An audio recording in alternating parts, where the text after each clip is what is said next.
Assalamualaikum warahmatullahi wabarakatuh. Oke, kamu berpikir kembali lagi bersama kita di Eng ngededok, ngobrol, ngalur ngidul sambil ngopi. Alhamdulillah.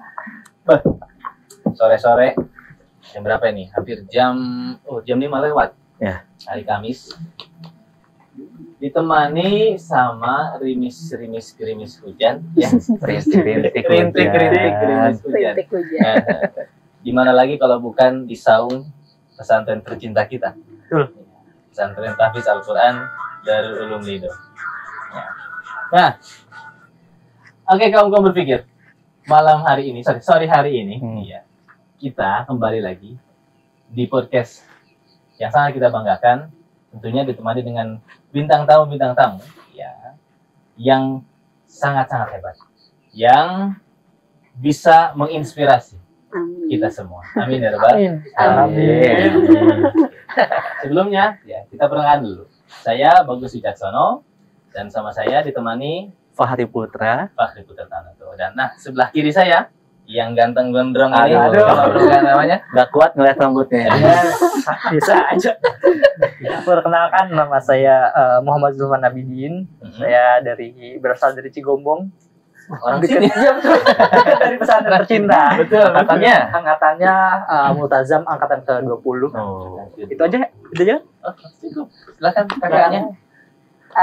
Saya Mila Fahilan, sama juga dari daerah Hansing, dari Benteng lah ya, dekat. Masih warlock ya, warga lokal. Iya, warlock, masih warlock. Dan satu angkatan sama Zulfan, Multazam.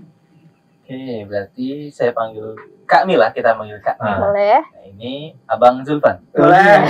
Abang ya. Itu Malaysia. Karena iya betul, kita dapat informasi mereka berdua ini salah satu alumni yang berhasil melanjutkan studinya di Malaysia, negeri jiran. Alhamdulillah. Abang sama kakak ya? Abang dan kakak. Abang boleh. Boleh. Oh, Makcik. Aduh, terlalu Oke.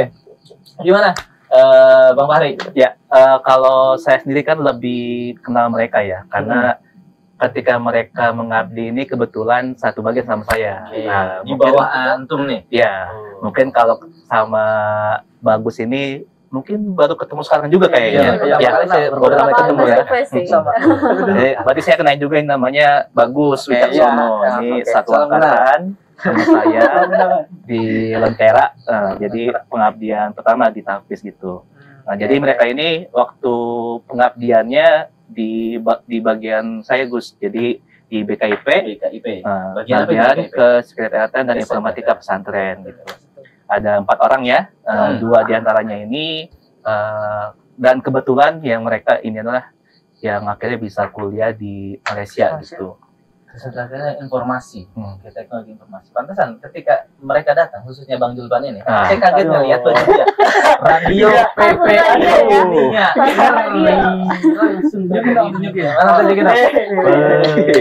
Jadi bawa identitas dari luar ke sini gitu loh. Perkenalkan ya. Boleh.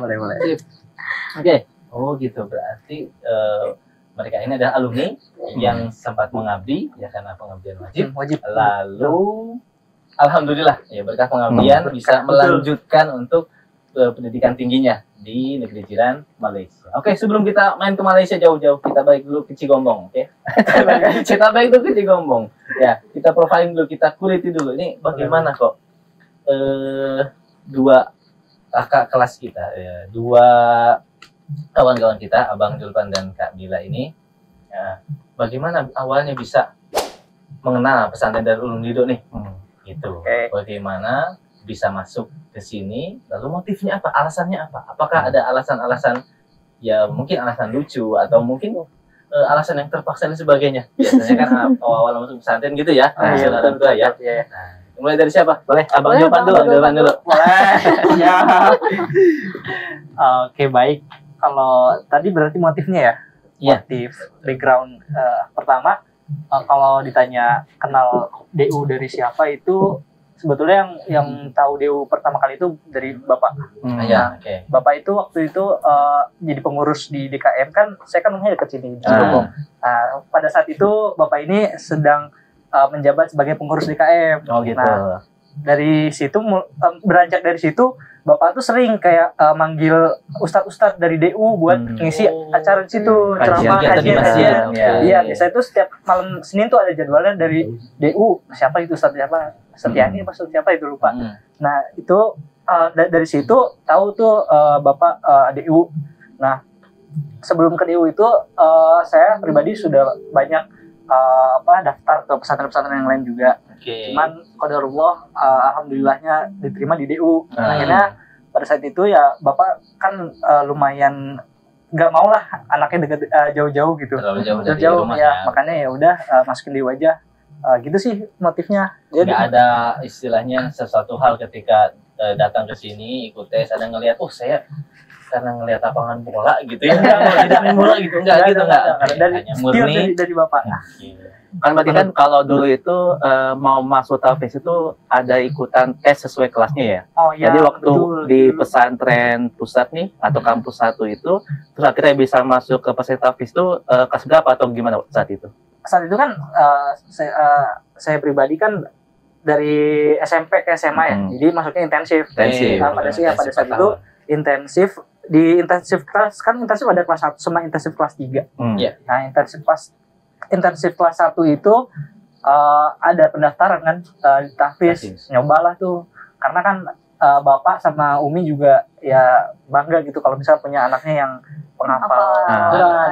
Dan beranjak dari situ akhirnya kayak why not ya kita membanggakan kedua orang tua lah melalui sini ya. Kapan lagi kan gitu waktu muda dipakai buat ini gitu. Karena pada saat itu kayak yaudahlah bismillah semoga aja dengan jalannya ini bisa membanggakan kedua orang tua itu. Berarti saat itu ikut tes dan langsung keterima atau ikut beberapa tes kali? Pada saat itu kalau nggak salah 2 kali. Ikut 2 kali tes. Berarti yang pertama gugur. Gugur. Pertama kali itu di tes sama Ustadz. Masih ingat itu. Ustadz Zen kalau nggak salah. Zen. Yang kedua siapa itu lupa. Zen siapa? Zen siapa? Ya, setelah yang kedua ini lupa siapa, habis itu lulus. Berarti ikut tesnya 2 kali dan yang keduanya alhamdulillah bisa diterima ya tahfiz gitu. Karena waktu itu kan kita tahfiz itu masih nyari santri itu ke dalam menginformasikan gitu. Jadi kalau kan dengan yang ada sekarang bagaimana proses PSM itu berbeda gitu. Jadi kalau yang sekarang itu kan santri kalau pas udah mau masuk khusus kelas 1 dan 1 intensif itu masuknya langsung di awal ke tahfiz gitu. Kalau yang dulu itu masih bisa nyempet ke dalam dulu beberapa bulan nanti baru kita buka informasi pembukaan seperti itu. Ya. Kalau Mila gimana nih? Gimana Kamila? Yang kategori warlock ini dua-duanya warlock nih ya. Betul. Kan? Warlock Bongbong yang mungkin kita bilang ya semoga cinlok juga. Aku enggak. Ya silakan Kamila. Saya high class. Jangan terlalu gimana. Gimana? Tahu dari gimana tuh akhirnya proses tahfiznya gimana tuh? Sebenarnya kalau aku pribadi agak rumit sih, ceritanya agak dramatis sekali. Coba Ada dramatis sekali karena pertama itu kan daftarnya ke DU gitu kan, ke DU dan itu pun sebetulnya dulu tuh masuk DU tuh kena terpaksa. Karena waktu itu mama udah selalu bilang pesantren ya dari kelas 4 dan aku cuma kayak bilang iya padahal pengen tuh ke SMP favorit di situ kan.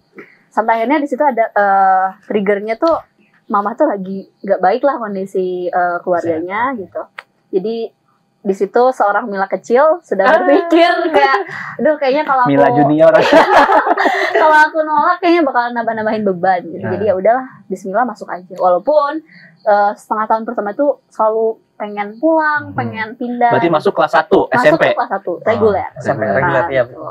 Sampai akhirnya kalau untuk tahfiznya tuh wah itu complicated banget sih ceritanya. Coba mungkin bisa diceritakan karena Oke, setiap ceritain kita aja. memiliki alasan tertentu untuk masuk tahfiz. Ya betul. Oke, jadi aku tuh di TMI sampai kelas 3. Dan di situ di usia sekitar 15 tahun ya. Ada kepikiran kayaknya pengen ngafal deh gitu kan. Tapi aku di situ kepengennya tuh yang ngafal tuh dipisah putra dan putri gitu kan. Akhirnya mencari karena kan waktu itu kondisinya tahfiz masih dicampur ya. Dalam sekelas tuh masih dicampur putra dan putri.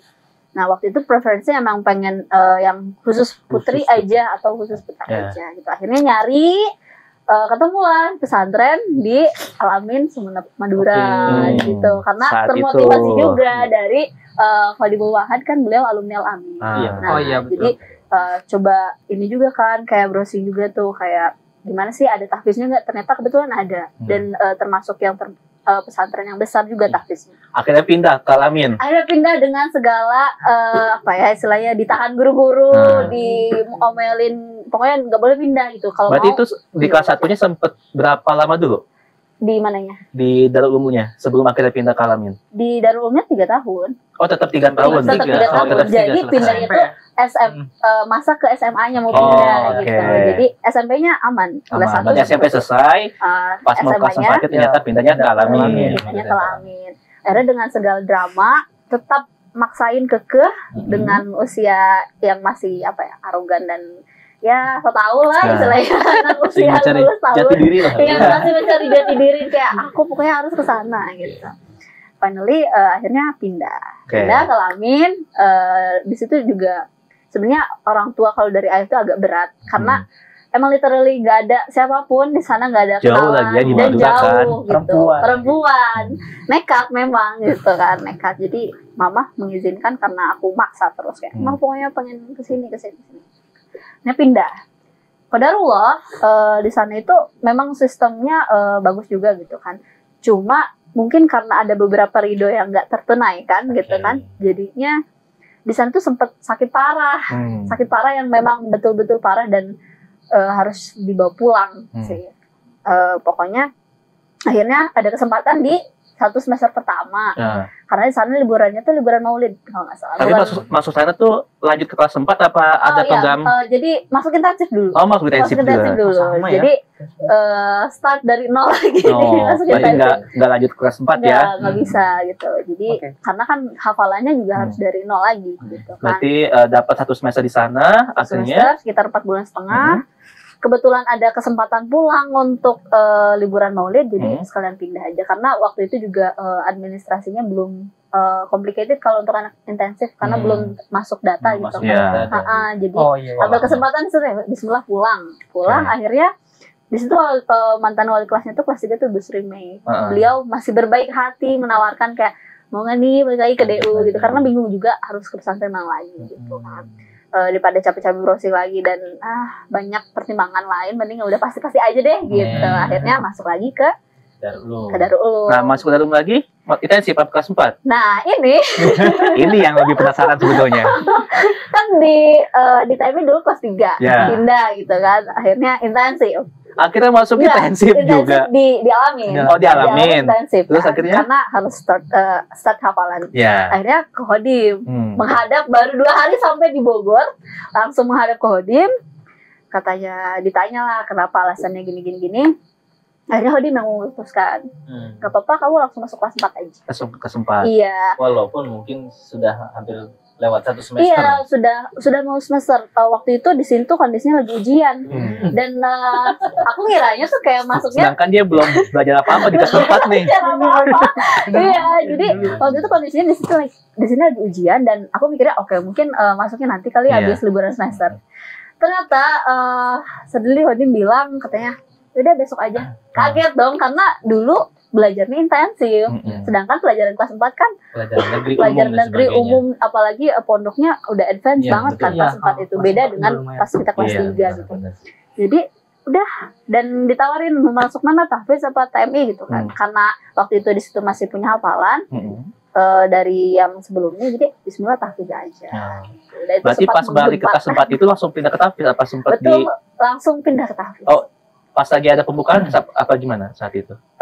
Waktu itu kondisinya di tahfiz lagi nggak mengadakan tes apapun gitu.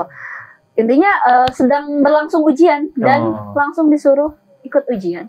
Itu yang bikin kaget sih. Sedangkan belum pernah belajar Paroi, terus apalagi sih yang kelas 4 tuh banyak ya pelajaran pondok yang. Dan itu maksain pinjam buku punya teman, di fotokopi, belajar di situ aja. Berarti Mila pulang lagi ke Darul Ulum masuk tahfiz kelas 4, Julpan di 1 intensifnya. Iya. Ingat gak waktu itu 1 intensif siapa wali kelasnya? 1 intensif Ustaz Iban. Ustaz Ibad wali kelasnya. Kalau Mila di kelas 4? Pas 4 tuh Ustaz Supri sama Ustaz Vera. Oh, Iya. Nah, mereka pernah bersatu ya. itu kan menjadi salah satu turning point di mana itu akan selalu teringat Iya, Pasti. dalam kehidupan Iya. 6 tahun Kamila ini di pesantren. Betul. Mungkin kita bisa bilang sedih ya sedih, tapi ada bangga dan hikmahnya juga di sana. Besar banget sih. Besar banget. Besar banget. Kita mau dengar Abang Julpan ini Boleh. selama 6 tahun. 4 tahun. 4 tahun berarti. 4 tahun di pesantren ini. Pengalaman apa yang 7 tahun sama pengabdian. Oh iya, kok 7 enggak? Kalau aku 5 tahun. 5. Iya 5 betul. 5 tahun. 5 betul, sama pengabdian Gitu. 5. Yamin. Gua 7 tahun berarti. Itu loh. 6,5 Pengalaman apa yang Bang Zulpan dapat di pesantren ini yang benar-benar membentuk karakter jati diri Abang nih hari ini per detik ini sebagai mahasiswa, ada nggak? Oke, pertama mau menyampaikan dulu nih. Jadi mau cerita dulu deh. Jadi pada saat itu salah satu santri yang memang bisa dibilang nggak bandel tuh saya pribadi. Iya, jadi Dari mana itu? Dari mana? jadi selama 4 tahun itu alhamdulillahnya nggak pernah dibotak. Yang pertama itu Sama kayak saya. sama berarti ya. Nggak pernah botak. Cuman gak ketahuan aja Gus ya. Urusan lain. Yang penting nggak pernah dibotak. Saya nggak pernah. Orangnya tuh alhamdulillah ya lempeng aja gitu. Itu pertama. Jadi yang sudah dirasakan sekarang ya alhamdulillah gitu, sampai sekarang kayak untuk berbuat hal yang ke kiri itu lumayan tidak sebenarnya itu Merasa khawatir lah. Gitu. benar. Kayak jadi pada saat santri itu ya tumbuhlah kayak wah dulu santri kayak gini ya.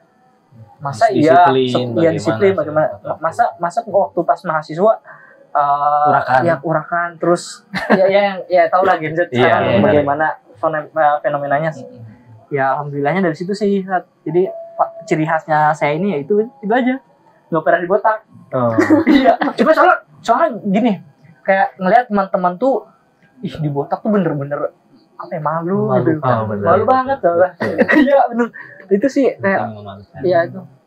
Tapi selama waktu pas masih santri nih 4 tahun misalkan, terus kan pengabdian nih selama setahun gitu, pasti kan lebih banyak hal-hal yang didapatkan ketika pengabdian itu, bagaimana ilmu yang udah Julpan dapat ketika di santri itu akhirnya bisa dipakai. Nah, terus akhirnya bisa berlanjut kepada menjadi mahasiswa sekarang. Nah, itu gimana tuh untuk sharing atau progresnya? Kalau itu ya, alhamdulillahnya mungkin dari yang terkecil ya. Kayak kan selama santri itu yang namanya ke masjid itu wajib ya. Santri, pokoknya selama 4 tahun di santri itu bisa dibilang ya 5 waktu itu nggak mungkin nggak di masjid sampai sekarang. Jangan sampai sekarang kan sampai 5 tahun. Pas pengabdian ke masjid juga nggak? Jangan itu dia. Karena kita ngomongin 4 tahunnya dulu. Siap. 4 tahun kan ya. 4 tahun ya alhamdulillah. Ya paling uzur sakit atau ya uzur ya itu. Ya jadi pas pengabdian lumayan lah, masih ada rasa-rasa ya untuk girahnya ya. Nah terus ya itu terbawa gitu sampai alhamdulillahnya sampai mahasiswa, walaupun di Malaysia itu bisa dibilang dari kampus, maksudnya dari hostel. Kita asrama kita sebut asrama, dari asrama ke masjid itu bisa sampai 1 kilometer jalannya. Iya, dan itu saya pribadi masih berusaha untuk mencapai betul. Nggak survive lah ya. Ya itu terbentuk dari situ, dari kebiasaan santri. Gitu. Itu yang saya ya wah sangat bersyukur gitu. Dulu nyantri ya, walaupun tahulah santri kan perih gitu. Iya dulu kalau lihat kan makan ya Allah gitu. Kurus banget gitu. Saya emang udah agak kelihatan gemuk-gemuk gimana gitu ya. Mulai subur ya. Iya. Ya gitu. Itu sih ke masjid, pokoknya pergi ke masjid itu yang mendarah daging sampai saat ini. Alhamdulillahnya kalau udah azan ya panggilan azan mau nggak mau kayak aktivitas apapun kayak misalkan lagi berorganisasi atau apa di Malaysia ya stop dulu, habis itu ya ke masjid dulu gitu. Nah kalau Mila gimana nih? Setelah kembali lagi ke Darul Ulum berarti kan 3 tahun nih kalau Mila kan? Iya, 3 tahun, kelas 4, kelas 5, kelas 6, terus akhirnya pengabdian. Itu gimana apa yang dirasakan saat itu, terus akhirnya bisa berefek apa selama untuk jadi mahasiswa sekarang? Kalau untuk aku pribadi ya, karena kan dulu kalau di TMI kan mungkin sama di TAFI juga, ba'da maghrib tuh selalu tadarus. Nah itu, dan itu nggak tahu ya, sekarang tuh di masa pengabdian kerasanya tuh itu jadi pegangan banget sih, pegangan banget yang kayak kita tuh tahu tempat pulang gitu, harus kemana. Jadi ketika lagi banyak masalah atau lagi kacau lah bahasanya, kebiasaan sholat, qobliyah ba'diyah, terus ngaji minimal sehari 1 halaman gitu. Itu tuh jadi kayak obat aja. Kadang kan kita kalau udah dewasa tuh kayak bingung ya mau cerita tuh ke siapa gitu kan, mau ngobrol tuh ke siapa, karena nggak semua orang mengerti apa yang kita rasakan gitu. Tapi kalau aku pribadi ya, dengan at least ngaji sehari 1 halaman tuh kayak curhat aja, rasanya kayak curhat. Dan itu bersyukur banget, wah ternyata dari dulu dididik kayak gini tuh bersyukur banget, jadi punya pegangan dan bisa tahu tempat pulang tuh kemana gitu. Jadi nggak yang linglung, karena kan aku juga ada beberapa teman dari luar ya, yang non pesantren sebelumnya. Jadi kayak ketika lagi stres atau misalkan lagi nggak bener lah bahasanya, itu tuh pelariannya tuh jadi hal-hal yang negatif gitu. Jadi ngerilis perasaannya itu jalannya tuh salah gitu. Jadi kalau mungkin kita basicnya anak pesantren, especially ketika dulu selalu ngaji minimal 1 halaman tadarus lah ya. Apalagi mungkin sebenarnya untuk kita yang anak tahfiz tuh murojaah itu sulit banget. Kayaknya kita punya perasaan yang sama. Iya, berarti saya sendiri. Enggak, murojaahnya nggak sulit. Waktunya. Gitu. Banyak scrolling gitu kan. Jadi kayak minimal murojaah itu mungkin levelnya next day gitu. Minimal tadarus deh gitu. Tadarus, dan itu benar-benar jadi pegangan banget sih. Berarti kalau gini Den, ada program pesantren yang dimana kan kita ada tadarus 1 bulan sekali itu ya, dan itu akhirnya bisa melekat di diri santri sampai lulusnya gitu. Betul. Itu kerasa dan sangat membantu sih. Jadi kayak kadang suka berkaca sama diri sendiri kayak, masa baru segini jus gitu, sedangkan dulu pas santri sebulan 1 kali atas gitu kan. Jadi kayak kaca perbandingan kok, wah jangan kayak gitu, at least tambah lagi tadarus kayak gitu. Dan itu berefek banget sih. Terima kasih. Sama-sama. Ya, oke. Sebelum lanjut ke nanti tentang proses kuliah, misalkan selama pengabdian 1 tahun yang udah kalian itu ya lakukan kemarin itu, hal apa yang benar-benar kalian dapati gitu selama pengabdian? Kan sama-sama dari bagian yang sama, BKIP. Itu apa yang kalian dapati sama 1 tahun itu? Apalagi kan Julpan yang misalkan selama pengabdian ini benar-benar ketika pengabdian itu tidak mengajar gitu. Nah itu kan pesan dari Abi juga, bahwa pengabdian itu tidak selalu tentang mengajar dalam kelas gitu. Ada hal-hal kegiatan lain yang bisa dilakukan di pesantren. Nah, ini Julpan salah satu guru yang ketika pengabdian full bener dari awal sampai akhirnya itu tidak mengajar gitu. Bahkan kalau ngawas sekalipun dikasih beberapa atau bahkan juga sama sekali gitu ya. Nah itu gimana selama pengabdian akhirnya bisa lanjut memilih program jurusan yang kalian ambil, nanti kasih tahu ke kita jurusan apa yang kalian ambil ketika kuliah. Balance nggak sih sama yang pengabdian gitu? Saya Julpan misalkan. Dari saya. Nah, oke. Wah ini kalau throwback, flashback gitu ya. Dulu waktu ngabdi, ya lagi-lagi sehari gitu. Nyeting wifi itu abang-abangannya tiap hari. Abang-abangannya seniornya harus suhu gitu. Masih zaman-zaman yang merintis wifi. Iya benar. Narik-narik wifi dari sana kan. Iya. Apalagi itu baru pelebaran itu ya, biovlog ya. Iya itu narik wifi dari sana ke Rojul. sama Nabil dulu tuh, inget banget kan. Nah itu alhamdulillahnya bener-bener relate sama jurusan itu kan. Alhamdulillah keterima di Malaysia ini. Jurusannya saya mengambil ilmu komputer. Nah di dalam ilkom ini ada ini networking. Nah itu kan jadi pas gitu ya. Itu jadi apa ya, bahan tambahan lah buat saya pribadi. Kayak jadi waktu saat belajar itu nganyong apa ini network kosong lah ya, kosong banget lah ya. Kayak setidaknya adalah yang nempel. Oh ternyata ini loh RJ45 gitu kan. Iya. Berarti kan Julpan ini lebih praktek dulu daripada teorinya, Gus. Iya. Oh, prakteknya udah dilaksanakan sama 1 tahun ini, teorinya baru ketika kuliah. Ya makanya terima kasih banget Itu yang saya sebut ilmu laduni. Itu sebut ilmu laduni karena udah tahu duluan, praktek duluan, baru teorinya dapat. Iya, benar. Terus gimana tuh? Itu Selain itu apa lagi? Yang Selain relate itu, misalkan ketika pengabdian misalkan kan bukan hanya tentang IT-nya kan Julpan juga dibentuk atau diajarkan ketika pengabdian itu gimana desain misalkan gitu. Itu iya, kepake juga pas kuliah misalkan. Untuk desain saya pribadi kepake karena kan masuk organisasi alhamdulillah sekarang menjabat di 3 organisasi. Pertama di Radio PPI Dunia, terus di PPI Dunia, terus sama di kampus sebagai sekretaris jenderal. Nah kemarin tuh ada yang namanya HUT di organisasi, ada HUT kan itu jadi bagian desain. Nah di situ ya responsible untuk buat desain. Akhirnya kan mau nggak mau ya dengan background yang saya punya ya saya tunjukkan gitu ke luar. Nih loh lulusan Produk pesantren Keren. yang notabene-nya ya nggak ada lah arahnya ke situ, cuman Betul. ya Bisa menghasilkan. 1 tahun mengabdi itu benar-benar ya membuat saya berkembang yang sampai saat ini bisa bermanfaat di luar gitu. Desain, networking ya alhamdulillah. Nah, kalau Mila gimana nih ketika pengabdian OBKIP itu Gus untuk perempuannya itu memang lebih kepada administrasinya biasanya karena kan kita ngurus beberapa berkas santri, guru segala macam gitu. Nah itu relate gak sama perkuliahan sekarang? Terus jurusannya apa yang diambil sekarang ini? Oke, untuk pertama mungkin jurusan aku tuh ambil media dan komunikasi gitu. Dan sekarang tuh lebih banyak ke ini sih, baru mau mulai production. Jadi kayak bikin film, short movie, gitu, tayangan televisi kayak gitu.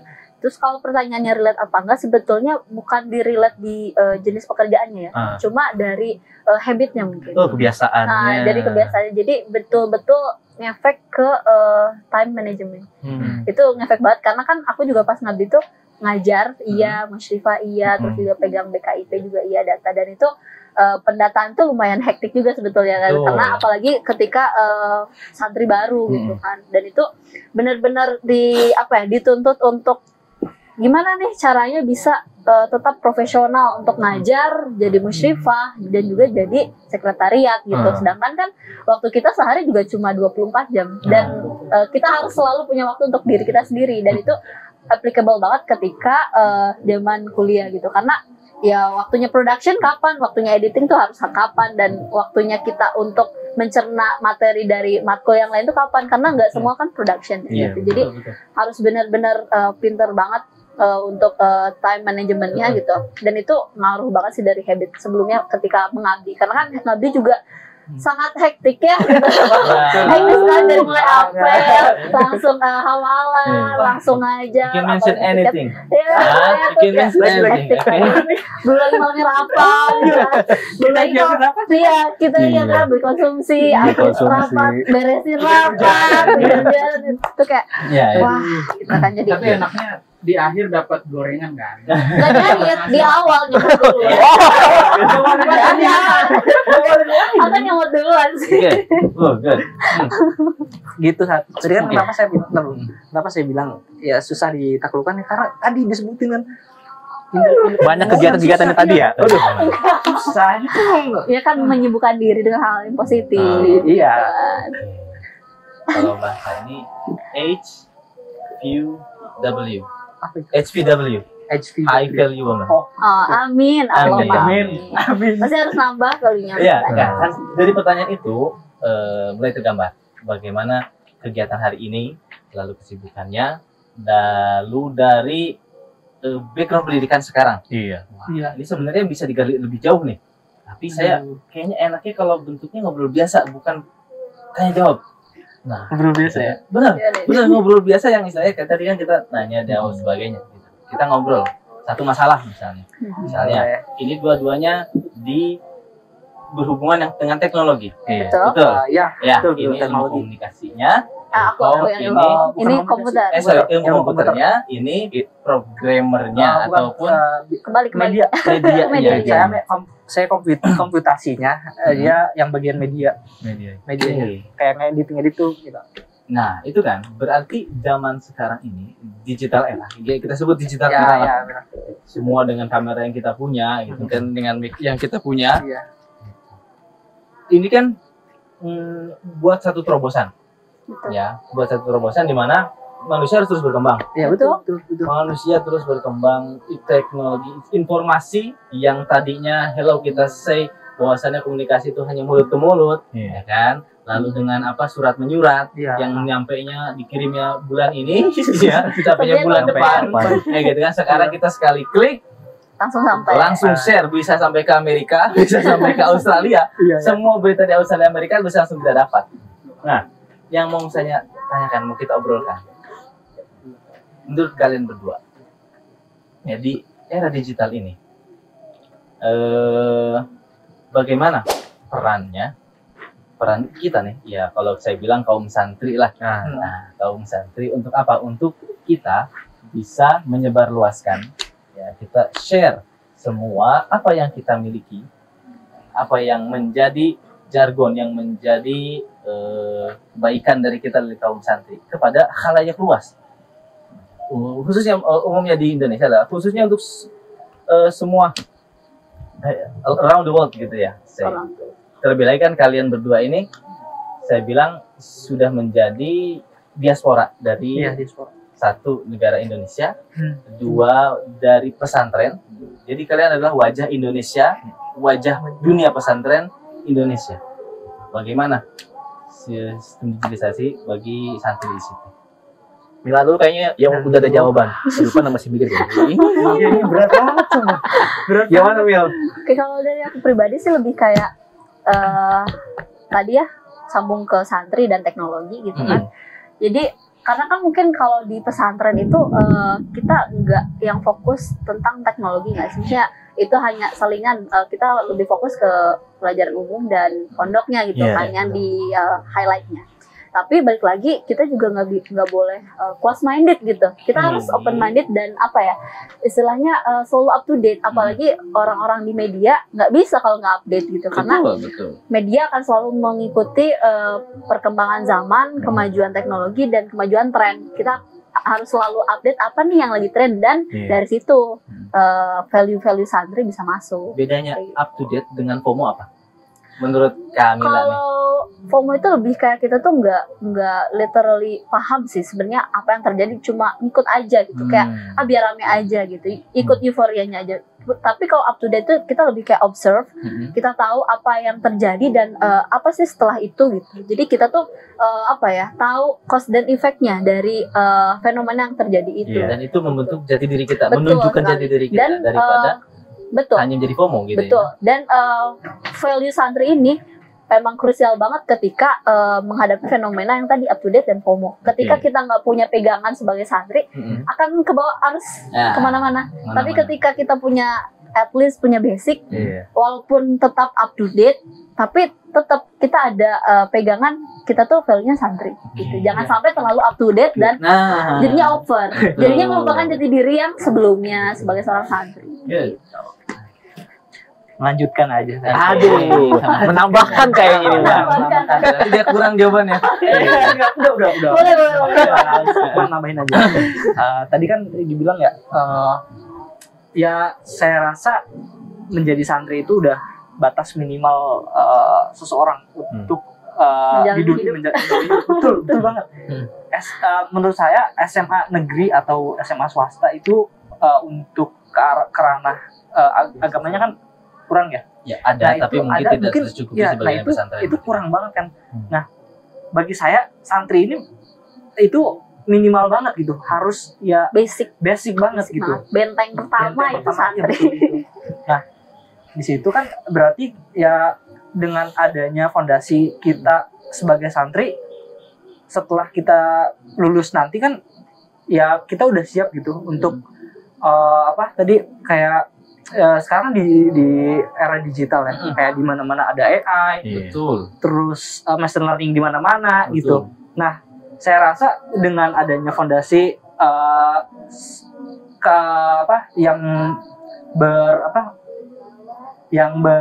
bernuansa Islam itu bisa menyeimbangi kayak gitu. Kayak life balance-nya itu bener ada gitu kayak bener. Jadi walaupun kita kemanapun kita mengarah gitu pasti ntar ada batasnya gitu. Kan kita belajar kayak misalkan fikih segala macam. Jadi pada saat kita nanti apply di dunia nyata gitu pas keluar dari pesantren, ya kita bisa membatasi dengan apa-apa yang sudah kita pelajari di pesantren dulu gitu. Jadi udah ada modal awalnya tuh ya untuk udah ada bentengnya. Bentengnya udah tahu. Oke, ini kayaknya cross limit, ini enggak deh. Iya. Jadi makanya tadi santri itu benar-benar minimal. Basic. Lu minimal santri lah.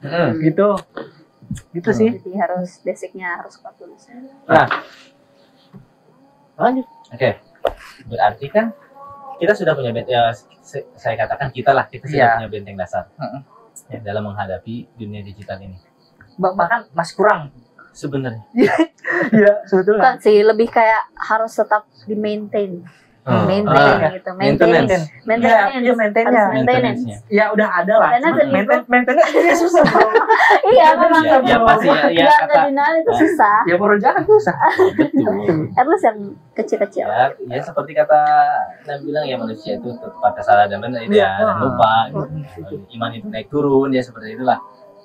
Ini agak lebih dalam mungkin yang saya lihat ya, dengar dari beberapa berita gitu kan. Bagaimana khususnya kita di Indonesia ini sempat mengalami istilahnya beberapa masalah, khususnya dalam ilmu komputer, teknologi terbaru dan sebagainya lah. Mulai dari let's say kita lihat, kita dengar, kita ingat-ingat kembali kasus-kasus yang terdahulu, misalnya kebocoran data. Oh iya benar, begitu ya. Iya, kebocoran data, terus kalah saing dengan Starlink gitu kan. Jadi kan yang kita punya real pride milik Indonesia itu kayak apaan sih gitu. Useless gitu kan.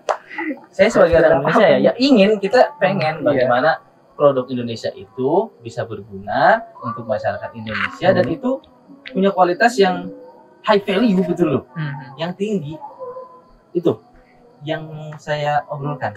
Bagaimana khususnya kan ini di ilmu komputer. Itu.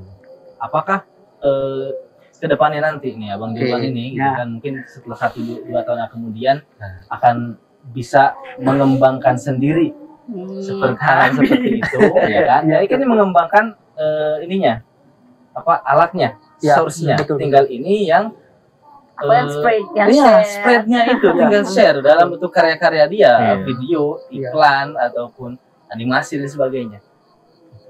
Oke, dari situ ya. Lagi-lagi ya, ini masalah nasionalisme, terus patriotismenya bener-bener kan ya. Lagi-lagi kalau ngomongin masalah patriotisme, nasionalisme itu sulit. Kenapa bilang sulit? Karena faktanya setiap orang Indonesia yang keluar, saya merasakan sendiri ya, pribadi, ini jangan kan keluar ke jauh ya, ke jiran aja, ke Malaysia, itu banyak ya orang-orang yang setelah lulus ditanya mau kerja di mana, pasti bilang di Malaysia. At least itu udah paling. Gak ada yang balik Indonesia nggak? Enggak boy, nggak ada orang dalam soalnya. That's why I see in Instagram or anything. That's the reality. That's reality. Iya, perbedaan itu bagaimana warga Indonesia akhirnya tidak puas dengan apa yang disadarkan atau yang diberikan oleh pemerintahnya. Karena ini kan tugas kita sebenarnya. Iya, betul. Untuk bagaimana kita mengembalikan kembali kepercayaan masyarakat Indonesia. Iya. Kalau mungkin lebih kayak pertama sebetulnya yang aku sadarin ya, kalau untuk hal itu, menangani hal itu yang harus paling pertama dibenahi itu basic pendidikannya, educationnya. Jadi gimana orang tuh bisa ter-encourage engagement kita tuh bisa sampai ke target audiens itu. Kayak misalkan tadi orang tuh, kita tuh kalah dengan produk Starlink atau produk yang lain. Karena apa? Karena nggak produk yang ditawarkan dari dalam negeri kita atau yang diproduksi dari negara Indonesia ini nggak sampai attract ke target audiensnya. Jadi mungkin yang harus dibenahi itu sebenarnya gimana sih bentuk produk yang seperti apa yang akan attract ke target audiensnya. Jadi yang harus dibenahi itu sebenarnya basic dari pendidikan dan pengetahuan si orang-orang terkait, seperti kayak aku misalkan orang-orang media dan orang komputer juga itu sendiri. Jadi gimana cara dikemas agar itu agar produk tersebut tuh menarik, jadi engagement tuh sampai ke target audiensnya. Dan itu yang harus dibenahi. Itu kan berarti butuh research. Betul? Research yang besar. Ya saya yakin tiap dari kita tugas akhirnya pasti ada sedikit research seperti itu ya. Nah itu kan Pasti ada. Ya, yang kita tahu kan ketika ngomongin riset, penelitian dan sebagainya selalu seperti itu. Tidak ada dananya. Tidak ada dananya, gitu kan? Gimana kita mau maju? Mana dulu gitu. Itu sih. Tapi gimana? Poin yang harus dibenahi juga dari Indonesia itu. Sebetulnya ada, cuma kemana ya? Iya, Berita harian kami. FYI agent ya. Di Malaysia itu semester 1 itu setiap prodi, bilang prodi itu pasti ada subjek namanya anti rasuah. Pokoknya di year pertama kita anti korupsi. Anti rasuah itu anti korupsi.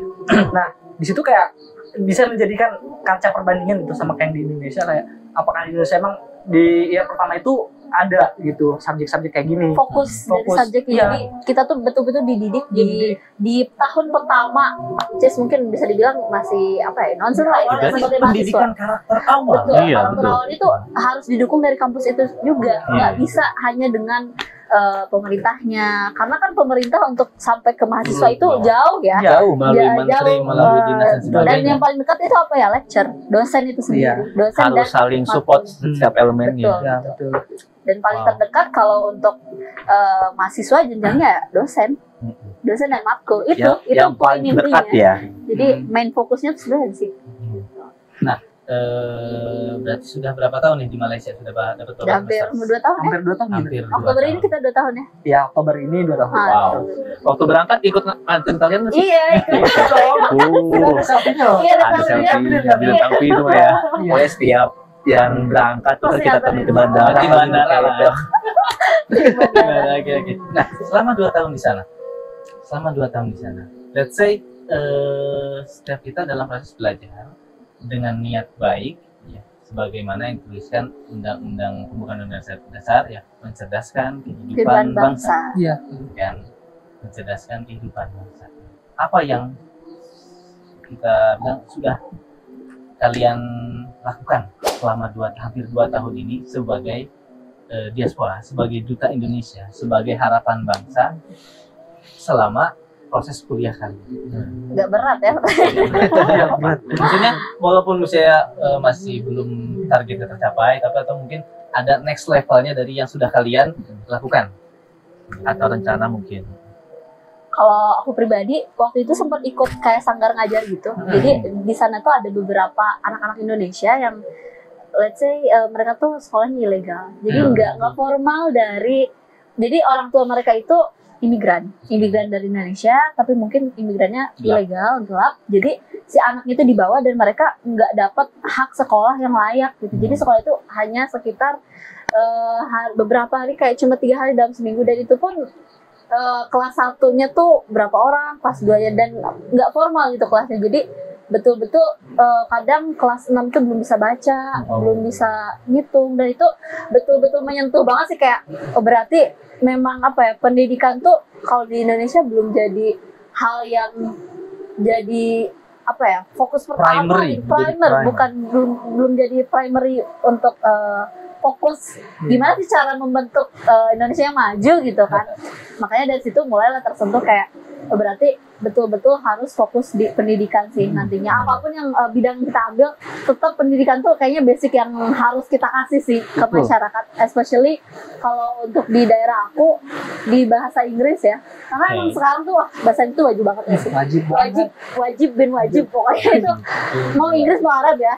Tapi kalau aku melihat karena kita basic di Malaysia ya, bahasa pengantarnya bahasa Inggris itu basic yang wajib banget harus dimilikin.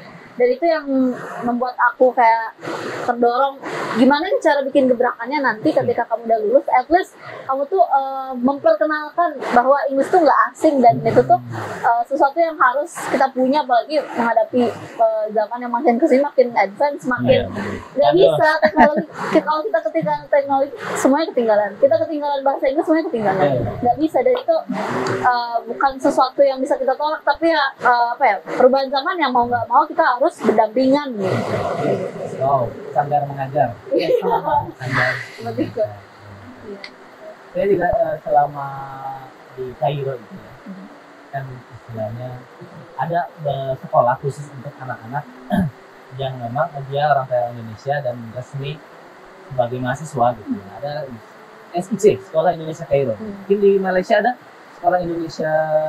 Jadi memang dia di bawah Kemendikbud. Tapi ada di sana. Ada di sana, ada tidak? Atau bebas ada sih. sekolah di manapun? Sejauh ini sih nggak ada, karena kita sering ketemunya tuh anak-anak Indonesia yang kuliahnya di kampus Malaysianya. Ya, betul, gitu, kampus Malaysianya. Nah, mau gimana coba? Bagaimana? Sudah progres apa selama 2 tahun di sana? Progres ya. Pengembangan diri gitu. Pengembangan diri untuk menyebarkan manfaat khususnya orang-orang di Indonesia. Penyebaran. Sejauh ini sih saya rasa yang terjurus sesuai jurusan abang nih, bagian komputer atau sejarah komunikasi dan sebagainya. nggak usah Indonesia deh. Oke, orang-orang Indonesia di sana Untuk publik gitu. publik. Oke. Waktu itu sempat ada mengikuti seminar. Kalau di sana ada yang namanya Arduino kan. Arduino itu yang tau nggak, yang sensor itu, buat sensor. Sensor. Nah itu sempat masuk seminar di sana. Terus di sana programnya juga cukup bagus gitu. Di mana kita tuh dididik untuk menjadi mentor. Yang nanti setelah kita menjadi mentor, diharapkan bisa ke sekolah-sekolah yang ada di Malaysia. Nah, jadi programnya itu panjang. Setelah kita menjadi mentor, nanti kita kan ngajar di sekolah-sekolah nih. Nah, setelah kita mengajar di sekolah-sekolah, nanti anak didik kita itu dikompetisikan, dilombakan gitu. Nah, kemarin itu, pada saat ini saya itu masih di tahap yang mengajari. Kemarin udah jadi mentor kan, diajarin Arduino tentang Arduino lah. Nah, sekarang lagi di tahap di mana ngajarin pendidikan gitu, ngajarin Arduino ke sekolah-sekolah yang di Malaysia. Nah gitu, paling itu sih gitu aja paling sih. Lebih kenal kecuali mengajar. Iya. Karena memang tidak ada hal lain yang paling Yang ini nggak akan masuk ke lakukan adalah mengajar. Apapun jurusan kita sebenarnya. Ya. Mengajar. Good. Wow. Emang berat ya, agak berat ya. Berat ya. Naik ya. Oke, mau naik lagi apa turun? Turun deh. Nah, saya turunin. Nah, kan penasaran kita di sini ya, kuliah di luar negeri misalkan gitu ya. Ini biar nanti bisa lihat juga sama santri, beberapa alumni atau bahkan wali santri juga. Kok bisa sih kuliah di luar negeri? Emang biayanya nggak mahal atau gimana sih? Apakah bisa ada gratis? Dapat beasiswa seperti apa? Nah itu gimana sih? Duka Boleh, ya. di Malaysia. Jarang sih, Mungkin ada sedikit culture shock untuk bisa itu juga tuh. ya. Oke. Yasin tuh dari mana itu kan kita berpikiran kuliah di luar itu mahal gitu. Nah, kalian gimana sampai tahu ke sana? Stereotip yang harus dihilangkan sih. Gitu. Kuliah di luar negeri mahal tuh Pola stereotip yang pikir harus yang dihilangkan. Karena sebetulnya kalau untuk kuliah di luar negeri, especially itu tuh lebih banyak justru beasiswanya dibandingkan, walaupun di Indonesia juga banyak gitu. Tapi potensial juga untuk kuliah di luar negeri itu ya dengan fully funded gitu. Asalkan kita tuh sebetulnya rajin nyari sih. Rajin nyari dan mau coba. Kadang kan mental kita tuh takut duluan. Iya. Jadi kayak, aduh, gimana nih berkasnya? Saya selalu bilang ke santri itu, semua kita itu bisa, Tapi nggak semua dari kita mau. dan nggak semua berani. Itu yang harus Dan jadi walahi takun. harus coba deh. Kadang kelihatan tuh kayak mahal, ribet, padahal kalau udah dicoba, oh ternyata ada beasiswa ini, ada beasiswa itu, dan berkasnya juga gampang. Sekarang apalagi udah ada YouTube, udah ada ChatGPT, kalau bingung udah tinggal tanya sama jawabannya keluar. Jadi kayak apalagi harusnya udah seharusnya udah nggak ada alasan untuk beralasan aku malas deh ke luar negeri mahal, kayak nggak ada biaya, nggak gitu. Sekarang tuh justru itu tuh kolot banget sih pemikiran kayak gitu. Harus benar-benar open-minded dan ya udah cari aja, pasti ada dan pasti banyak gitu. Dan pemberkasan itu nggak sesulit yang kita pikirkan sebetulnya. Berarti Mila di sana full beasiswa. Betul. Dari pendengarnya siapa beasiswanya? Dari kampusnya, beasiswa yang aku tuh beasiswa dari kampusnya, dari fully funded sama kampusnya, dari mulai asrama, terus juga kita ada tambahannya allowance. Cuma karena kalau kita apply-nya waktu itu mandiri, belum ada MOU lagi dari Basnas, karena waktu itu tahun-tahun sebelumnya ada MOU dari Basnas ya. Nah jadi mereka tuh betul-betul dari mulai tiket, visa, keberangkatan semua ditanggung Basnas. Betul. Tapi kebetulan pas tahun kita itu nggak di stop sebenarnya. Dan lucunya tahun sekarang tuh mau apa ya? Ada lagi. Kemarin sebetulnya dia bahasa itu ada, cuma bukan buat Malaysia. Ada, ya, dipindahkan. Jadi jangan anggap kalau bahasa itu nggak boleh ditekan besok, enggak. Tapi ada, cuman alokasinya bukan buat yang Malaysia, buat negara lain. Jadi kebetulan kodarullahnya waktu tahun kita tuh nggak ada. Tapi hikmah besarnya kita jadi lebih apa ya? Lebih tahu cara ngurus visa, apply visa tuh gini. Bener-bener mandiri ya. Ya namanya wawasan itu. Nggak terima kasih berkas dan nggak jadi, betul. Iya, jadi nggak usah takut, nggak usah ragu, kayak sekarang tuh bisa nanya siapa aja. Gitu. Jangan apa ya? Jangan udah hesitate duluan dan ujung-ujungnya nggak ngajar.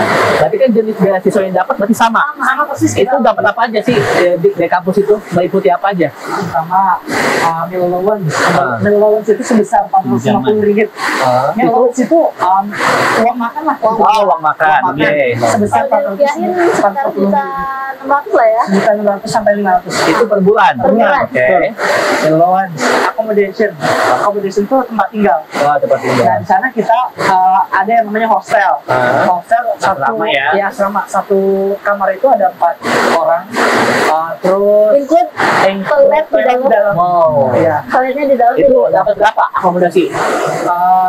Ya sampai lulus di situ. Dapat berapa? Itu kalau kita bayar per bulan sekitar Nggak tahu ya. Jadi maksudnya kalau akomodasinya dikasih dalam bentuk tempatnya. Bukan dalam bentuk uang. Jadi hostel kita tuh di dalam kampus. Oke. ada di dalam kampus. Hostel dalam kampus. Oke, next. Dan tempat accommodation, meal allowance, sama tuition fee. Tuition fee itu UKT lah. UKT sama uang gedung segala macam itu kita udah sampai lulus itu dibayarin sama. Bahkan ditanggung IELTS-nya ya. Iya, IELTS-nya. Ada itu kita udah include sih. Jadi yang tes itunya ya. karena kan di sana tuh sebelum masuk dunia perkuliahan degree, which is kita langsung masuk ke subjek itu karena pengantarnya bahasa Inggris, jadi minimal harus ada requirement IELTS misal 5 ya. Kalau kamu 5 kan ya? 5. Aku 5,5 gitu overall nilainya. Nah itu udah include kita diajarin kursus IELTS. Ya, mungkin kalau di Indonesia udah berapa juta kan? Itu kalau di Indonesia itu. Tapi kalau yang ketiga itu juga bentuknya bukan kalau uang UKT itu dikasih uangnya apa langsung ke kampusnya? Langsung ke kampusnya. Kalau komputer science sebesar 65.000 ringgit, bisa dibilang 200 juta. Ya. Kalau dirupiahin sampai total lulus. Kalau juga sama. Sempet itu sekitar hampir 300 sih. Itu yang membedakan berarti apanya? Karena kan jurusannya beda. Banyak praktiknya kalau Banyak praktik. Kalau aku banyak production. Production kan pakai equipment. Equipment kan butuh maintenance. bisa lebih mahal. Ya, ini kan equipment kita. Ini kan equipment kita pada sore hari ini katanya oleh-oleh dari Malaysia. boleh. Apa ini coklat apa? Almond. Wow. Ngomongin makanan Malaysia. Ada nggak culture shock ketika pertama kali Apa nasi kandar dulu makannya? Yang berlemak-lemak. Biasanya kalau selama makan yang paling ini perempuan. Apa ya? Apakah tuh manis rasanya? Sambalnya manis dan selalu disentuh kari. Bawangnya manis. Iya betul. Apa lagi ya? Sambal tuh, aduh, sambal manis kayak apa lah sambal ikan teri manis rasanya. Beda sama kita yang di Jawa Barat ya. Iya banget gitu. Dan sana sampai sana itu sih culture shock. Tapi pasti ada menu-menu yang jadi favorit sampai sekarang. Oke. Kalau dulu ya. apa ya? Lebih kayak Makanan mereka. menu mereka mungkin ayam bakar madu sih. Yang kayak di Mahir itu kan merah ya. Ini kayak wah trek banget ya. Dan enak gitu. Nah, tolong gimana Pak? Saya tadi namanya nasi berempah. Tahu nggak? Nggak ada. Tahu kan? Beda dengan nasi lemak beda. Beda. Kalau lemak putih. Iya. Kalau nasi berempah pakai nasi kuning. Cuman dia bumbunya tuh beda. Bumbunya berempah. Jadi berempah tuh betul-betul berempah-rempah. Jadi banyak rempah-rempahnya. Ayam apa nasi putih kan, terus ayam gorengnya yang bener-bener kering ayamnya, terus langsung di siram kuah. Dan mereka itu kalau makan harus banjir. Bener. Kuahnya harus banjir. Kalau enggak kan kuah cuma dikit ya, pinggir. Kalau mereka tuh Pakai tangan. pakai Kalau tangan, itu, iya. Ya, maksudnya pakai banjir kalau banjir pakai sendok fine lah gitu. Cuma Iya. oke. Itu di mana selera ya. Sama sebenarnya kan tahun kemarin juga sempat ke Malaysia ya. Iya. Tahun kemarin kan ke Malaysia honeymoon gitu kan. Jadi di 3 negara, salah satunya Malaysia nih Gus.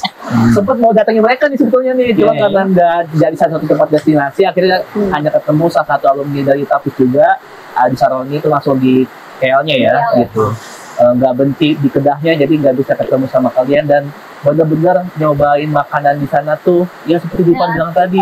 Masya Allah. Banjir. Pokoknya pulang dari sana kayaknya berat badan naik berapa kilo gitu. Iya, especially di kadang Bener-bener lemak, berempah.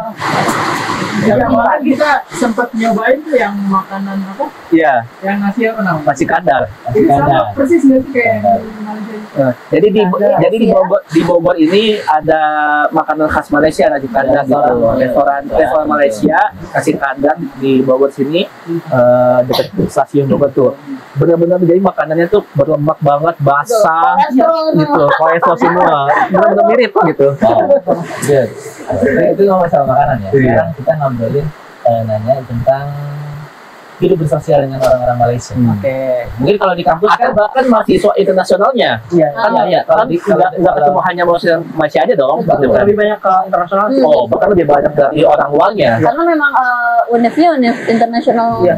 University. tapi kan pasti ada satu waktu Iya. kalian benar-benar turun ke jalan istilahnya Iya. jajan dan sebagainya. Bagaimana interaksi dengan orang-orang Malaysia yang kita bisa bilang gitu ya satu ibu lah, Nah, satu rumpun. satu ras satu rumpun gitu ya. Masih sama ya bahasanya. Terpisahkan karena sejarah karena beda penjajah gitu ya. Bagaimana? Yang kita tahu kan kalau ada pertandingan bola, kalau dari seluruh Malaysia pasti rame. Pasti rame. Bulu tangkis gitu ya. Dan sebagainya lah. Dan sampai yang saya ingat kan, Topingan ya.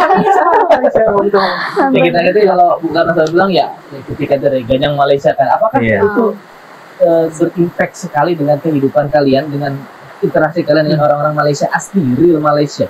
Sebetulnya kalau untuk orang Malaysia sendiri welcome banget sih untuk seluruh Indonesia ya.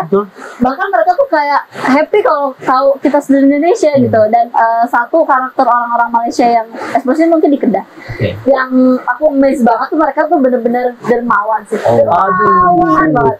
Apa ya? Mungkin kalau di Indonesia kita sering ngasih tuh kalau orangnya yang kita kenal dan kita dekat. Kalau mereka tuh enggak. Jadi siapapun bisa kayak ketemu di jalan terus kayak udah makan belum terus dia belum makan, nggak kenal, nggak tanya nama, nggak tanya kampus dari mana. Karena suka random, kita misalnya keluar dari kampus tuh lewat gerbang ya. Gerbang biasanya tuh suka ada paci-paci yang bawa motor. Kalau sore-sore ya, paci bawa motor, tiba-tiba nyamperin. Ada nasi kan? Aduh, nasi Enak banget. Dan Itu mah nggak cocok satu- buat santri di sini. dan itu nggak satu dua orang. Di Mesir saya juga gitu deh. Saya juga kalau kita puasa Jumat kita masih, apalagi kalau Ramadan jelas lah kalau Ramadan gitu ya. Iya, karena emang terkenal Dan mereka tuh seneng punya anak angkat. Oh iya. Nah, itu di masjid kayak Kalian gitu. anak angkat dari siapa? Ada. Lebih tapi nggak intens sih, lebih Oke. kayak dan nge-treatnya tuh kan kalau kita kayak gitu tuh ke keluarga aja, ke kerabat ya. Kalau mereka tuh enggak, bener-bener kayak kalau di anak angkatin itu tuh bisa istilahnya dijajanin, dibawa jalan. Treatmentnya jadi seperti Betul-betul bahkan child. lebih ke apa ya, treatmentnya bisa lebih besar dibanding ke anak-anaknya sendiri. Jadi itu masih bertanya kenapa Padahal anak kandungnya ada ya. ada tapi yang dia ajak jalan tuh anak-anaknya gitu. Dan itu kayak wah, setulus itu mereka nggak berharap feedback apa-apa. Itu Dan plot kayak, twistnya anak kandungnya diangkat sama orang tua yang lain sebetulnya. kayaknya sih paling angkat-angkat Iya, dia saling angkat mereka tuh. gitu. Ya, dan itu wah, masya Allah banget sih itu.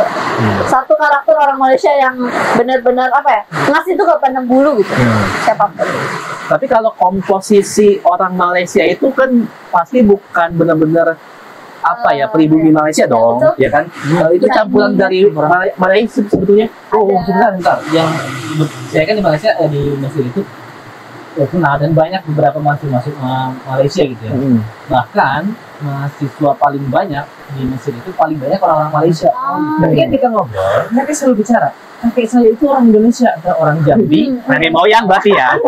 itu loh, orang Kalimantan, gitu, orang Banjar. Itu jadi kita ini ya dekat gitu loh. Emang deket Memang sangat umum ya kalau untuk di Malaysia tuh mixed marriage gitu tuh. Iya. Bahkan antara kayak dari Chinese ke Melayu, dari Melayunya ke Bengalinya gitu kan. Karena memang mereka hidup beraneka rumpun.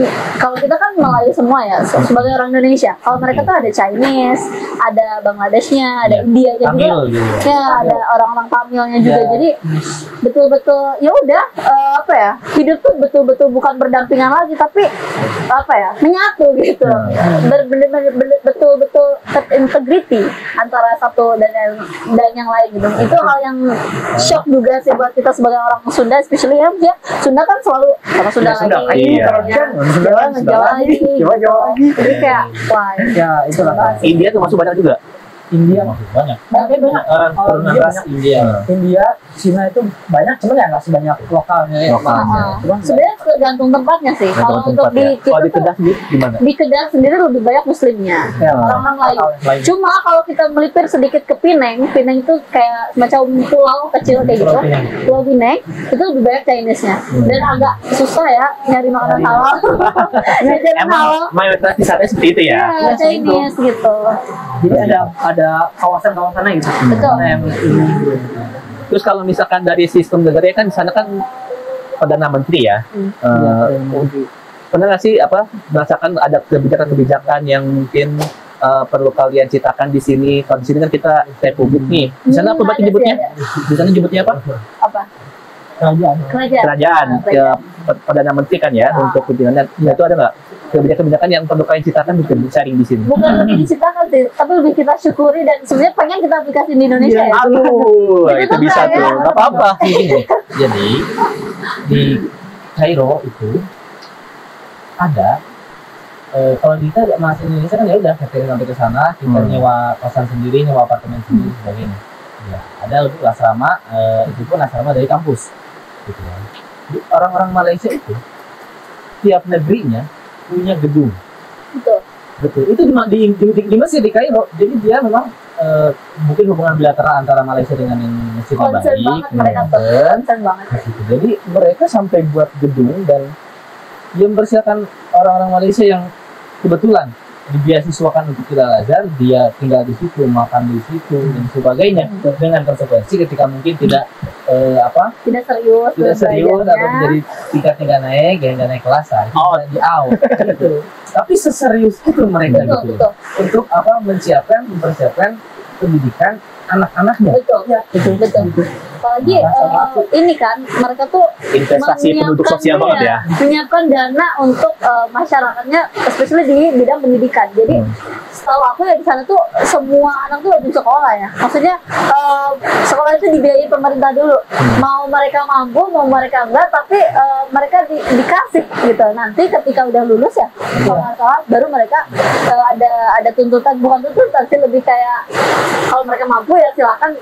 Jadi sistemnya tuh negara itu memberikan pinjaman ke masyarakatnya untuk sekolah. Jadi betul-betul difasilitasi. Jadi benar-benar kita amazed banget sih sama mereka yang sebegitu concernnya terhadap pendidikan. Sangat bertolak belakang, mau bertolak belakang sih, jauh sih dengan di Indonesia gitu. Wow, ini ya salah satu kebijakan PM-nya ya. Ada tuh satu lagi, sebetulnya di Malaysia tuh banyak banget liburnya. Oh iya, Apa tanggal merah? Tapi holidaynya kayak kalau kerajaannya ulang tahun nih rajanya libur. Itu kayak hari apa libur. Itu kayak kan di sana tuh itu bosan ya. kerajaan tuh dibagi-bagi ya. Kan kerajaan Kedah. Ya, Kalau kerajaan Kedahnya lagi ulang tahun, ya kita libur. Iya. Kalau kerajaan Malaysia-nya lagi libur, ya kita libur. Iya, jadi banyak banget. Dan gini, kalau liburnya jatuh di hari Minggu, kan hari Minggu tuh udah hari cuti kan. Nah itu tuh dipindah ke Senin, jadi Seninnya libur. Gitu, jadi wah enak banget itu. Kalau di Indonesia itu asik banget, bisa kemana-mana.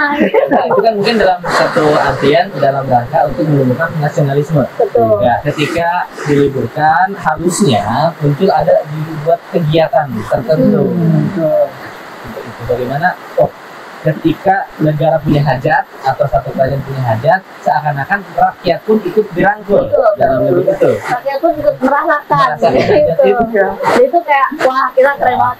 Kadang sih ya, ketika masih LC kan belum sibuk ya masuk kelasnya, sampai bosen gitu tuh. Libur Terus bener. Kalau di Indonesia kan banyak kosongnya, karena libur terus, libur lagi. Ini ulang tahun, ininya nikah, raja-rajanya gitu kan ulang tahun, bagaimana libur? Berarti kalau sekarang bisa pulang ke Indonesia karena lagi liburan semester atau apa nih? Karena liburan semester paling. Nah yang itu nggak enaknya di Malaysia Nah, itu itu nggak enaknya. Apa itu nggak enak ya? liburnya dikit banget. Iya, karena kan semester break. semester. Semesternya. Jadi kan memang semester itu kayak kalau di Indonesia kan kuliah 4 tahun ya. Iya. Kalau di Malaysia itu kuliah untuk degree kan diploma juga ya. Iya. Nah, kalau degree itu kuliahnya cuma 3 tahun. Tapi memang 1 tahun itu ada 3 semester. Jadi betul-betul yang harusnya 4 tahun di-press jadi 3 tahun gitu. Jadi kan agak ngap juga sebetulnya. Jadi liburnya paling panjang tuh kita cuma 3 minggu ya. Liburan yang itu pun pergantian tahun aja. Ya nggak sih? Pergantian ini lah. Gantian dari LC ke Bukan, kalau itu libur IELTS. Iya. Kayak pergantian degree-nya. pergantian. Dari year 1 ke year 2. Oh iya. Pergantian year ya. Oke. Tadi kan dia ngobrolin kalau Malaysia, it's like we live in heaven. Everything's so beautiful. Everything is easy. Kalau di Malaysia everything is easy. Sekarang saya mau bikin mudik. Bagaimana ya, dimanapun kita berada, ya pasti ada orang baik, pasti ada orang yang saya bukan bilang buruk ya, tapi ada mungkin yang agak melenceng. Nah, satu tempat itu pasti ada yang baik, ada yang agak melenceng. Ada nggak pernah dapat apa mengetahui lah daripada perasaan sendiri kejadian-kejadian yang bisa kita bilang agak horor ataupun agak tricky, entah dari sama di sosial ataupun bergaul. Jadi walaupun dengan teman-teman Indonesia atau dengan negara lain. Oke. Gitu. Biasanya laki-laki biasanya laki-laki kan. Biasanya laki-laki gitu. Kalau karton itu juga. Ya, bantar tinggal Ditutup konsep aja. Oh ada. Oke ada. Jadi ini bukan horor sih, cuma ya dicurangi lah. Jadi dulu tuh kan ada kenal gitu abang-abang orang Indonesia, dia udah mapan. Dia nggak sama orang Melayu di sana, Malaysia di sana. Udah punya anak. Nah pada saat itu tuh kan udah kenal deket lah, sering kayak kita ketemu terus diajak makan nasi padang kemana, di sana ada nasi padang. Nah ada satu saat kayak kita kan udah deket ya, saya pribadi saya ngerasa udah dijadikan anak-anaknya pada saat itu. Anak-anak. Nah saya self-claim. self plan. Nah, pada self plan kan. Nah, pada saat itu kan dia punya anak satu sama istri juga. Pada saat itu kayak dia merasa lagi susah. Terus kan Zulfan sendiri biasanya uang allowance itu di akhir suka ada yang bisa sekitar RM100 atau RM200. Nah pada saat itu si abang-abang ini dia lagi butuh uang RM200. Nah terus ya udah pada saat itu kan niat baik ya, itu udah kenal juga, udah dekat. Ya udahlah tuh pinjemin 200. Nah 200 dia janji mau balikin 1 bulan ke depan atau berapa itu. Karena katanya gajiannya 1 bulan ke depan itu gajian katanya. Dijanjikan seperti itu. Nah cuma pada saat setelah 1 bulan itu nggak sama sekali kontak dia balik. Bahkan WhatsApp nomor WhatsApp saya diblokir gitu. Di ghosting abang-abang. Di ghosting abang-abang. Iya, gitu. Makanya yang saya pikir ya selama ini kan mikirnya orang Indonesia di luar negeri saling membantu gitu, NKRI ya. Cuma di sini kayak lihat wah ternyata ya NKRI-nya Indonesia ada juga orang yang jeleknya gitu. Di sana gitu. Belum harus waspada sih, siapapun. Ya waspada. Nah, Kamila sendiri ada nggak? Kalau aku sejauh ini nggak ada ya. Soalnya alhamdulillah nemunya tuh yang baik. Nemunya kayak yang cerita yang baik aja waktu itu kan dompet hilang nih yang iya. Pencopet tahu lagi itu. Enggak, kalau itu lebih ke ini sih. Jawabannya yang teledor. Itu kita lagi nyari sepatu, terus lapar kan. Ya udah deh makan gitu kan. Makan ke toilet dia karena mau sholat maghrib ya. Iya, sholat maghrib gitu kan. Sholat maghrib. Udah tuh dia ke toilet. Aku udah selesai gitu kan. Udah mereview sholat. Pas selesai sholat ya. Mau beli apa kita tuh ya waktu itu. Iya kan mau beli masuk ke. Iya. Kita pokoknya ada masuk ke store gitu. Mau beli ternyata dompetnya nggak ada. Iya, dompetnya kemana gitu kan. Paling sebelum closing statement ya, kalau saya pribadi ini mau nitip pesan ke kalian. Nanti setelah ini kalian kasih closing statement buat kita sama para penonton. Jadi ketika kalian udah mendapatkan pengalaman ilmu selama di sana, meskipun belum selesai nih, sebisa apapun kalian membantu hal yang dibutuhkan sama pesantren itu nanti tolong untuk dibantu gitu. Apalagi kan emang kalian lebih kepada teknologi, ada medianya, ada ilmu komputernya gitu. Barangkali bisa membantu bagaimana pesantren kampus kita yang basicnya modern ini bisa lebih maju lagi dalam digitalnya gitu kan. Menurut kita udah ada aplikasi kampus Blue Mobile, sistem jajan juga udah pakai aplikasi gitu. Barangkali Julpan selama di sana ada pengetahuan hal-hal baru yang bisa diterapkan di pesantren itu sangat-sangat diperlukan banget gitu. Kalau Fahri di sini yang ngurus di sini bisa jadi udah stuck terbatas sampai saat itu. Nah kalian yang punya pengalaman hal-hal baru, media juga itu barangkali bisa di-sharingkan ke kita, itu dimasukin. Karena apa? Karena kebetulan kita di bagian BKIP itu untuk alumni yang udah selesai mengabdi itu nggak dikeluarin di grup gitu.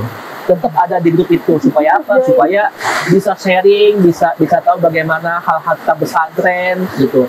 Mungkin kalau bagian-bagian lain ketika peralihan masa pengabdian dikeluarin terus dimasukin, tapi kalau BKP enggak gitu. Kita tetap ada di dalam grup itu abadi. Karena apa? Karena kita kadang membutuhkan data yang dimana saat itu datanya ada di masa pengabdian mereka gitu. Akhirnya kita gampang buat kontak nanyanya. Atau mereka mau ngasih saran, mau ngasih apa segala macam, kita ada di dalam grup itu. Nah itu nanti pesan dari saya sendiri sih untuk kalian berdua, karena basic di luar pasti jauh lebih baik yang bisa dilakukan di pesantren. Itu mungkin dari saya. Sangat dengan senang hati sih. Karena kan biasanya kalau kan dari merekanya pengen, cuma karena kitanya nggak meminta, jadi kayak lebih nggak mewadahi, kadang segan duluan gitu. Dan bagus gimana? Saya malah mau minta dari kalian sebagai closing statement pesan-pesan kalian untuk ada yang Langsung closing statement berarti. teman-teman kita Yalah boleh. kaum berakal, kaum berpikir Ya. dalam hal ini. Ini kayaknya ambil generalnya aja sih ya. Pokoknya jangan takut nyoba apapun selagi itu baik dan tidak keluar dari syariat ya.